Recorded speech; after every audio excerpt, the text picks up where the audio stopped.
That's the point I was making, because so often in that town, people go campaign, get to Washington, and come up with a bunch of excuses why they can't do what they said they were going to do, or pretend to do what they said they were going to do, but never really get it done. President Trump just said, I'm going to do it. I'm going to do what I said, and it is so refreshing, and the American people know he was doing it on their behalf, and that's why at all these events, Steve, people actually say, we love you, Mr. President, because they do. They love someone who keeps their word and fights for them, and that's what he did.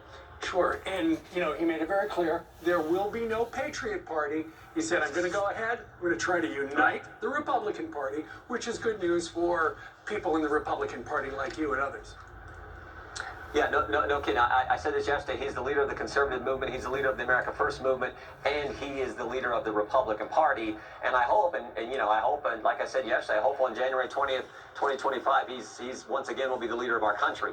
I hope he runs, but he is definitely the leader of our party. We need to stay together, and the vast majority of our party supports President Trump as our leader. Sure, and what the other thing everybody wanted to hear was, are you going to run again? And he said, I'm not going to make any decision, apparently, until after the midterm elections in 2022. But he did say, look, I might have to go and I might have to win again, because apparently he thinks that he won. Everybody, I think, got his joke. But going forward, because he said it was all rigged.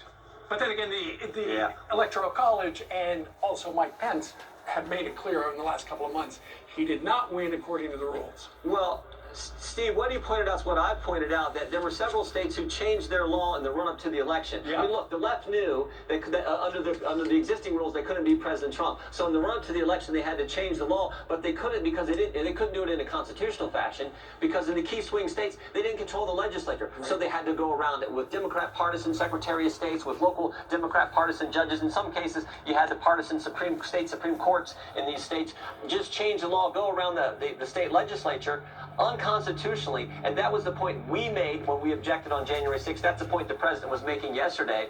These state legislatures are going to have to get control of their election law and put in place the changes that President Trump talked about in his speech yesterday. All right, very good. Jim Jordan, we thank you very much after a very busy weekend for getting up early on this Monday morning. Thank you, sir.